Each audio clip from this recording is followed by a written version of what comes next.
Mirror's Edge is one of my favorite video games. I don't know what got me into parkour. Sometimes I feel like it was Crouching Tiger, Hidden Dragon. Other times I think I just saw it in a random comic book or maybe a random YouTube video. Even though I'm not sure what sparked my interest in parkour, I know that Mirror's Edge solidified it. Created in 2009, Mirror's Edge is a game about an authoritarian society that is under heavy surveillance. It takes place in the city of Glass, and it centers on Faith, a character who lives at the edge of this society. We call ourselves runners. We exist on the edge, between the gloss and the reality. The mirror's edge. Runners are best described as mailmen or couriers who deliver items or messages that the civilians don't want the government to see. The actual plot of Mirror's Edge involves the framing of Faith's sister. It involves going on a quest to prove her innocence. All the while, you try to uncover the government's secret plans for the runners, the only part of the system that they don't have full control over. In my mind, the game is actually quite depressing. It seems like, by the end of it, all hope is basically gone. Sure, Faith and her sister, they make it out alive, but overall, in the grand scheme of things, it seems like stuff is just going to get worse. But this video is not going to talk about the story of Mirror's Edge. We're going to talk about how fitness can expand our freedom. A lot of people train to be healthy, and that's amazing. If that's where your goals end, more power to you. You don't have to go any farther than that. But I would like to make some arguments as to why you might have reasons to train for more. This all goes back to the main point of the channel. It's very easy to stop working out. It's very easy to let yourself go. It's very easy to just relax and lose the abilities that you had when you were younger. And the point of this channel is to educate, but also to trick you into being motivated. No, you're not going to run into a zombie apocalypse or an AI apocalypse. You're not going to train under Batman. But if it gives you a little spark to get going, if it makes the bicep curl a little bit more fun, then the goal has been accomplished. So I just ask that you engage with this video in a fun way, so that way when you're lacking motivation, maybe something I say will pop into your head and get you going. Back to Mirror's Edge. When you play Mirror's Edge, after a while you will notice that you are alone. Sometimes you'll hear Noah over the comm, and you can count on one hand the number of times that you see other runners when you're not in a cutscene. But for the majority of the game, it's you against the world. 90% of the people that you see are trying to kill you. The city, at first glance, is extremely hostile. You are given very few tools to help. You don't get weapons, cars, and jetpacks. No, the way that you combat the world is with Faith's physicality. Her athleticism, her skills, that's what gets her from point A to point B. Now, you might be like, hey, you do get guns. This is a bad video, you're wrong. Shame on you. Well, hold on. Yes, you are capable of getting guns, but how do you get a gun in Mirror's Edge? Getting a gun in Mirror's Edge revolves around the player having decent timing so you can activate a disarm animation. And for Faith, this involves her basically using Krav Maga and martial arting her way to taking that gun from her enemy. You never start with a gun. And once you get a gun, you can't even reload it. Once you're out of ammo, you have to start the process all over. The onus, the emphasis is on Faith's athleticism. She still has to use her skills to get the weapon. Now, if she was less capable, most of the game couldn't happen. How far would we get in the game if Faith was winded after 20 seconds of running? What if she could only jump across a 5-foot gap?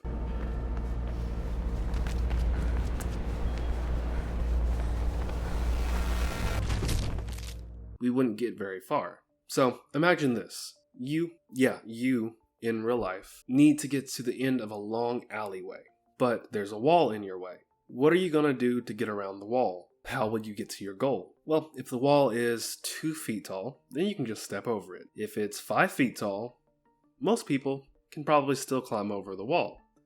But what happens if the wall is 10 feet tall? Can you still climb over it? Can you grab the top of the wall and pull yourself over? Or can you wall run and vault over it? Maybe 10 feet, that's no problem, you can do any of those things. But what happens when the wall is 13 feet tall or 15 feet tall? Has it stopped you from reaching your goal? Now, in the modern day, for now, there are plenty of other options to get around that wall. You can call your friends and they can help you climb over the wall, they can help you break down the wall. Or you can call a construction company and they can help you break down the wall or let you use a ladder and get over the wall. But all of this relies on other people. It relies on a system that is okay with you getting over the wall. What happens if no one wants to help you? What happens if people are actively going to try to stop you from getting over the wall if you're not fast enough? So just think about this for a minute. We're going to come back to it, but for a second, we're going to talk about freedom. USA reference.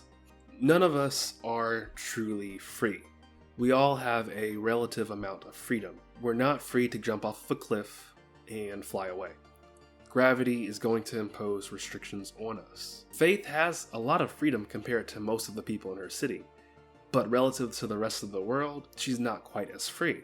We see from this that we're going to always have restrictions on what we're physically capable of. So our goal should not be absolute freedom. That will just lead to trouble. We should take a look at ourselves and see if we are unnecessarily adding restrictions. Let's go back to the wall thought experiment. We don't want to be unable to get over the wall because we're too heavy, or we are not able to get over the wall because we're too weak. If we want to get past that wall, the only limitation that we should have should be physics. It should be physically impossible for a healthy human of our age to get past that wall.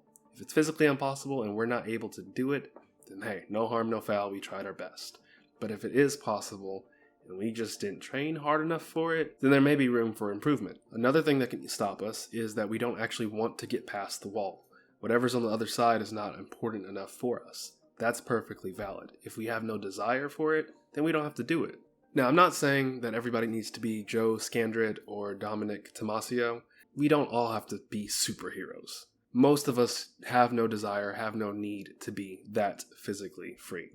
And we may not want to deal with the downsides that may come with that, like injuries or a decrease to our longevity, or in some cases, a different physique from what we wanted. I'm also not saying that the world will change in such a way where we will need those skills. It's not such a mess that we have to parkour away from cops quite yet.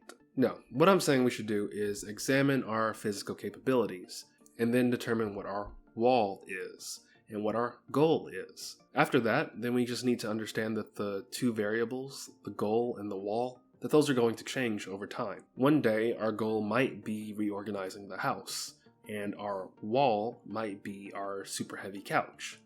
Another day, our goal might be hiking with our friends, and our wall might be our less than stellar cardio. And we need to consider, are we capable of getting our goal done if we have to only rely on ourselves? What happens if we can't call the movers to help us reorganize?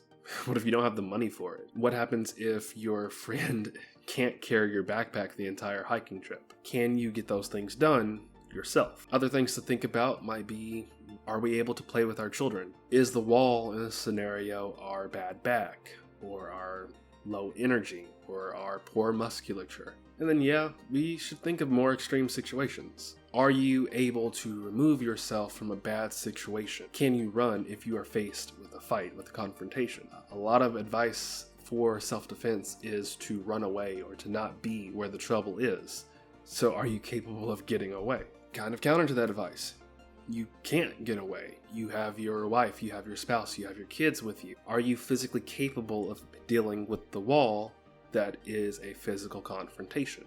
Can you fight if you need to fight? A good example of this is the Netflix TV show Physical 100. In 2003, Netflix aired this Korean TV show. It's a mix of men and women competing through various physical challenges to test their strength and their endurance. The show's stated goal is to find the ideal human physique based on many performance tests. I think the goal is a little silly. Maybe it's a mistranslation.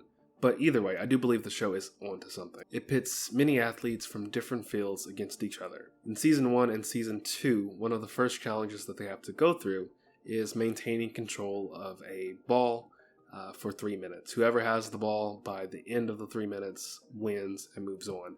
And what we consistently see is that people with a martial art background tend to do much better.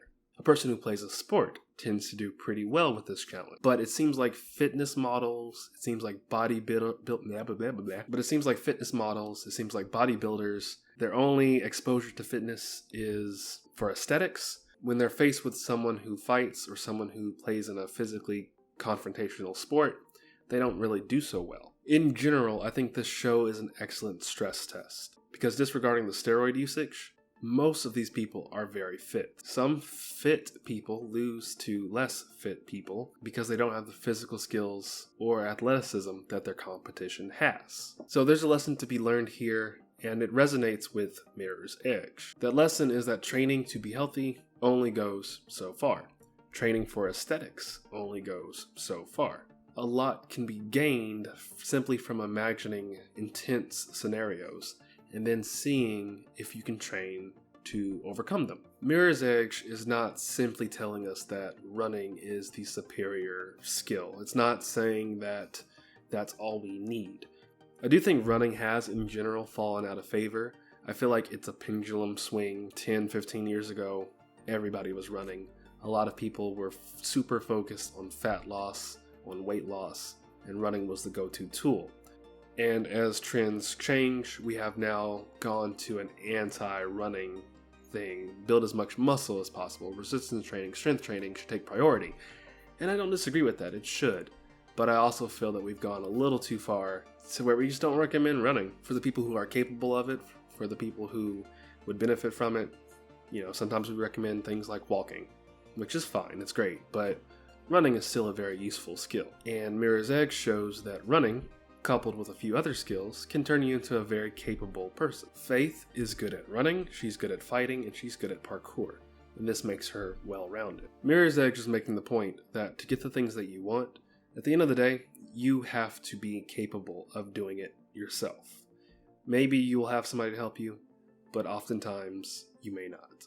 The stronger, the faster, the smarter you are, the more capable you are. Even if people or the world or things try to stop you, you are more equipped to handle it. Mirror's Edge also gives a good starter pack for how to get this freedom that movement can give. Instead of thinking of freedom, let's think of the opposite. Let's think of prison. Prison is one of the most extreme removals of a person's freedom. A prisoner is literally constrained to one physical location. Running is maybe the opposite of prison, maybe the antithesis. Running is all about changing your physical location, moving around and exploring the area around you. Running gives freedom with a very low barrier to entry. It doesn't really cost much of anything. If you really wanted to, some people do, you could run barefoot. And if you wanted to buy some running shoes, doesn't take too much to save up for some cheap running shoes. You don't need a gym membership to start running.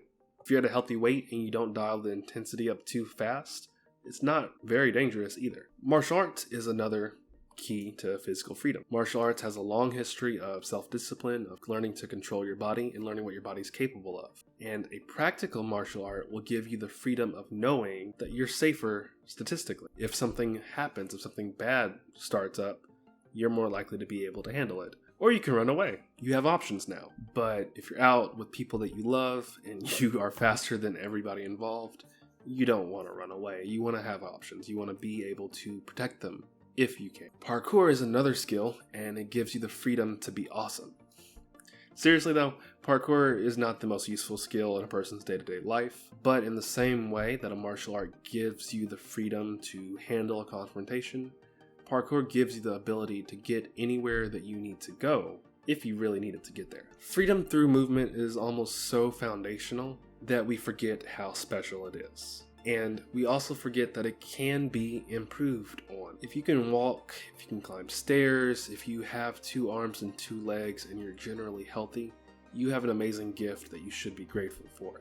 If you were to lose those abilities, your life would drastically change. If you have all of those things, if you are physically healthy, then you should also think about taking the next step and improving upon your physical skills. There's a quote, and it changes depending on the context. It says, if humans could fly, then nobody would, because it would be exercise.